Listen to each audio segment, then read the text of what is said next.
ആദ്യമായിട്ട് ഞാൻ പറഞ്ഞതിന്റെ പൊരുള് അദ്ദേഹത്തിനോ അദ്ദേഹത്തിന്റെ പാർട്ടിക്കോ മനസ്സിലായിട്ടില്ല എനിക്ക് തോന്നുന്നു.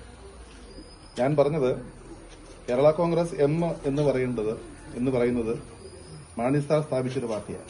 ഇത് നശിച്ചു പോകേണ്ട പാർട്ടിയല്ല. നമ്മുടെ നാട്ടിലെ ഒരു രാഷ്ട്രീയ സാമൂഹിക സന്തുലിതാവസ്ഥ, ഈക്വിലിബ്രിയം എന്ന് പറയും, അത് നിലനിന്ന് പോകണമെങ്കിൽ ശക്തമായ പ്രതിപക്ഷവും വേണം. ഐക്യനാധിപത്യ മുന്നണി ഒരു നല്ല ഭരണം കാഴ്ചവെക്കുന്ന കാര്യത്തിൽ ഉറപ്പാണ്. പക്ഷെ ഏതെങ്കിലും ഒരു കാരണവശാൽ കർഷകർക്ക് വിരുദ്ധമായ രീതിയിലോ എന്തെങ്കിലും ഒരു നിലപാട് വന്നാൽ കർഷകർക്ക് വേണ്ടി ശബ്ദിക്കാൻ ഇന്ന് പ്രതിപക്ഷത്തൊരു MLA ഇല്ല. കേരള കോൺഗ്രസ് പാർട്ടിയാണ് ആദ്യമേ ഈ വിഷയങ്ങളിൽ പ്രതികരിക്കുന്നത്. ഇന്ന് അവർക്കൊരു MLA ഇല്ല.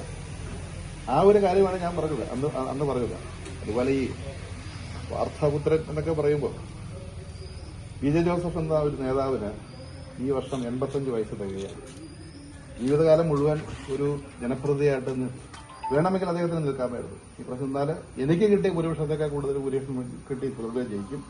വീണ്ടും ക്യാബിനറ്റ് വന്നു കയറും.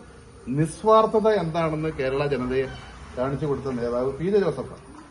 അദ്ദേഹം പറഞ്ഞു, ആരോഗ്യകരമായ കാരണങ്ങളാൽ ഞാൻ വിഡ്രോ ചെയ്യുന്നു. ആ വിഡ്രോ ചെയ്തത് അംഗീകരിച്ചതിന്റെ ഫലമാണ് 44,291 വോട്ട് തൊടുപുഴയിൽ ലഭിച്ചത്. അതുകൂടാതെ തൊടുപുഴയിൽ റെക്കോർഡ് പോളിംഗ്, അതായത് 1,47,000 വോട്ട് പോൾ ചെയ്തതിൽ 84,700 പര വോട്ട്, ആദ്യമായിട്ടാണ് 80,000 കടക്കുന്നത് തൊടുപുഴയിലെ UDFന്റെ വോട്ട്. അതും ജനങ്ങൾ അത് മനസ്സുകൊണ്ട് സ്വീകരിച്ചു എന്നുള്ളതിന്റെ ഒരു പ്രശ്നം.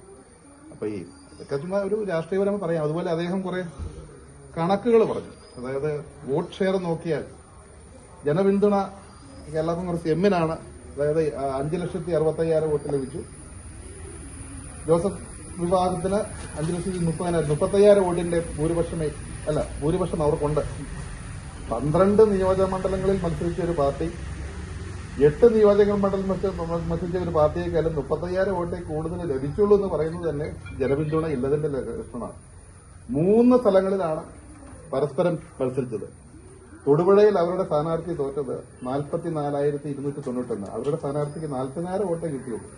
ആ സ്ഥാനാർത്ഥിക്കാൾ കൂടുതൽ വോട്ട് ഭൂരിപക്ഷമുണ്ട്. കടുത്തുരുത്തിയിൽ മത്സരിച്ച് മോൻസി ജോസഫ് ജയിച്ചത് 31,300 വോട്ടിനാണ്. ചങ്ങനാശ്ശേരിയിൽ ജയിച്ചത് 8,000 പര വോട്ടിനാണ്.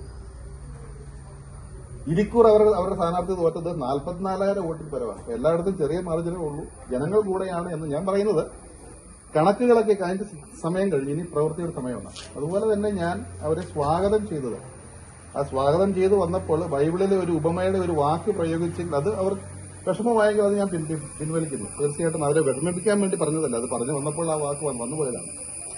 ആത്മാർത്ഥമായിട്ട് തന്നെ പറഞ്ഞു, തിരിച്ചു വന്നാൽ 2 കൈ നീട്ടി സ്വീകരിക്കുമെന്ന് പറഞ്ഞത് ആത്മാർത്ഥമായിട്ട് പറഞ്ഞു. കാരണം മാണി സാറിന്റെ പാർട്ടി നശിച്ചു പോകുന്നത് ഒരു കേരള കോൺഗ്രസുകാരൻ എന്ന രീതിയിൽ. കാരണം കേരള കോൺഗ്രസ് ഒരു വികാരം, ആ കേരള കോൺഗ്രസിന് വികാരം മനസ്സിൽ പേറുന്ന ആർക്ക് അത് അവരുടെ മനസ്സിലുണ്ട്. ആ പാർട്ടി നശിച്ചു പോകുന്നത് നമ്മുടെ ഒരു രാഷ്ട്രീയ സന്തുലിത അവസ്ഥയ്ക്ക് ചേർന്നതല്ല.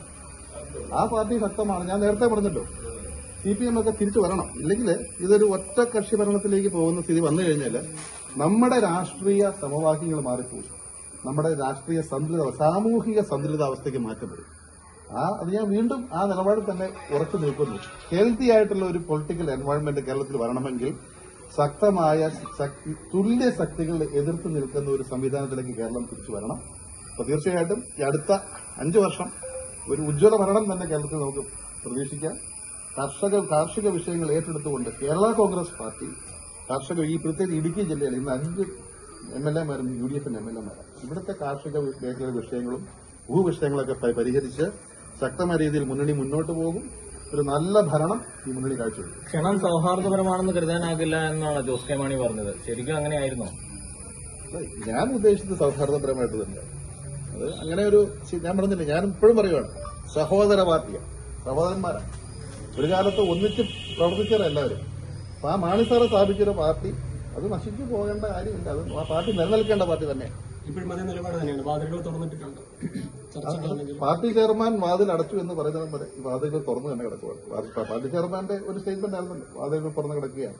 ഇന്നലെ അവരുടെ യോഗത്തിൽ വിലയിരുത്തിയത് CPM ക്രോസ് വോട്ട് ചെയ്തു എന്നുള്ള നിലയിലാണ്. അത് മുന്നണിക്കുള്ളിൽ ചില പ്രശ്നങ്ങളിലേക്കും പിന്നീട് മുന്നണി മാറ്റത്തേക്കുള്ള ഒരു സൂചനയിലേക്കാണ് വഴി തുറക്കുന്നതെന്നാണ് ആളുകൾ പറയുന്നത്. CPM അല്ലല്ലോ, ജനങ്ങളല്ലേ വോട്ട് ചെയ്യുന്നത്.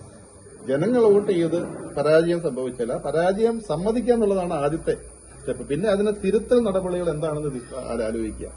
ജനങ്ങളിലേക്ക് തിരിച്ചിറങ്ങിച്ചെന്ന് ജനങ്ങളുടെ വിശ്വാസം പറ്റുവാനുള്ള, ഞാൻ ഇവരെ ഒന്ന് ഉപദേശിക്കാൻ ഞാൻ വലിയ രാഷ്ട്രീയ വിദഗ്ധനൊന്നുമില്ല, പക്ഷേ സാമാന്യ ബുദ്ധിയുടെ കാര്യം ഞാൻ പറയുക. ജനങ്ങളിലേക്ക് തിരിച്ച് ഇറങ്ങിച്ചെല്ലുക.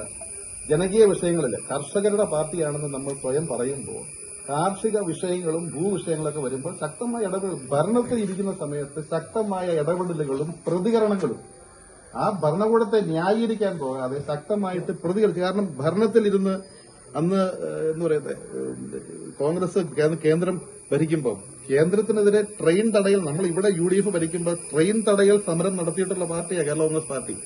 കാർഷിക വിഷയങ്ങൾ വരുമ്പോൾ ശക്തമായിട്ട് പ്രതികരിച്ചില്ലെങ്കിൽ കർഷകർ കൈയൊഴിയും, ജനങ്ങൾ കൈയൊഴിയും. അത്രയും മാത്രം ആലോചിച്ചാൽ മതി. ഇതുവരെ മുഖ്യമന്ത്രിയായെന്ന് തീരുമാനമായിട്ടില്ല. തൊടുപുഴയ്ക്ക് ഒരു മന്ത്രി ഉണ്ടാവും. മുഖ്യമന്ത്രിയാണെന്നൊക്കെ തീരുമാനം ഞാൻ പറഞ്ഞല്ലോ. ഞാൻ വീണ്ടും അവിടുത്തെ കോൺഗ്രസ് പാർട്ടിയിലെ നേതൃപാർട്ടിയിലും ഉള്ളപ്പോൾ ചർച്ചകൾ സ്വാഭാവികമാണ്. അത് ആ ചർച്ചകൾ കഴിഞ്ഞിട്ട് കറക്റ്റായിട്ടുള്ള ഏറ്റവും നല്ല തീരുമാനമെടുക്കുവാനുള്ള ഒരു കെൽപ്പുള്ള, അതിനുള്ള കാലിബറുള്ള നേതൃത്വം ആ പാർട്ടിക്ക് ഉള്ളിടത്തോളം കാലം നല്ല തീരുമാനമായിട്ട് അവർ മുന്നോട്ട് വരും. പക്ഷേ ഈ രീതിയിൽ ചർച്ചകൾ എങ്ങനെയാണ്? കാരണം തെരുവിലേക്ക് ഇറങ്ങുന്നു. ഒടുവിൽ 3 നേതാക്കൾക്കും പറയുന്നു അത് ഇന്നലെ രീതിയിലേക്ക് അത് ഇന്നലെ പറഞ്ഞിട്ടുണ്ടല്ലോ, വളരെ മാന്യമായ രീതിയിൽ ഇന്നലെ പറഞ്ഞിട്ടുണ്ടല്ലോ. എല്ലാവരും ഫ്ലക്സ് എടുത്ത് മാറ്റി, എല്ലാവരും അതായത് ആത്മസംയമനം പാലിച്ച് മുന്നോട്ട് പോകണം എന്നുള്ള നിലപാട് തന്നെ കോൺഗ്രസ് പാർട്ടിയുടെ മേന്മയെ ഞാൻ പറയുന്നത്. അങ്ങനെ ഒരു നിലപാടെടുത്ത് എല്ലാവരും പറഞ്ഞു ഇനി ആരും ഇവിടെ മിണ്ടാൻ പാടില്ലെന്ന് പറഞ്ഞിട്ടുണ്ട്. അപ്പം അതൊരു നല്ല കാര്യം തന്നെ, അത് വളരെ പോസിറ്റീവ് തന്നെ. ചെറിയ ചെറിയ പൊട്ടിത്തെറികളൊക്കെ എല്ലാം മുന്നിലും ഉണ്ടെന്നേ. ഇതൊന്നും അങ്ങനെ ഇപ്പോഴും ജനങ്ങൾ മുന്നണിയോടൊപ്പം തന്നെയാണ്. ഒരു ശക്തമായ ഒരു ഭരണകൂടം വരും, ഒരു ജനകീയ ഭരണകൂടം. ഉമ്മൻചാണ്ടി സർക്കാരിന്റെ കാലത്ത് അതിവേഗം ബഹുദൂരം പോയി കിടന്ന സർക്കാരിന്റെ ഒരു വികസനവും കരുതലും എന്ന ജനകീയമായ ഒരു ആശയം നെഞ്ചിലേറ്റി ജനങ്ങൾക്കൊപ്പം നിൽക്കുന്ന ജനകീയ നിലപാടുകൾ സ്വീകരിച്ച് അത് ജനകീയ നയങ്ങൾ സ്വീകരിച്ച് അത് നടപ്പാക്കി ജനകീയ ഭരണം നടത്തുന്ന ഒരു നല്ല സർക്കാർ ഇവിടെ നിലവിൽ വരും. തിരുവനന്തപുരത്ത് വെച്ച് പി ജോസഫ് പറഞ്ഞ തെരഞ്ഞെടുക്കപ്പെട്ട MLA-മാരിൽ നിന്ന് മുഖ്യമന്ത്രി വേണമെന്നുള്ളതാണ്. മറിച്ചൊരു തീരുമാനമാണ് ഉണ്ടാകുന്നതെങ്കിൽ എന്തായിരിക്കും കേരള കോൺഗ്രസിന്റെ നിലപാട്? അത് പാർട്ടി ചെയർമാനോട് തന്നെ ചോദിക്കേണ്ടി വരും. കൂടുതൽ വാർത്തകൾക്ക് news 18 Keralam YouTube channel subscribe ചെയ്യുക.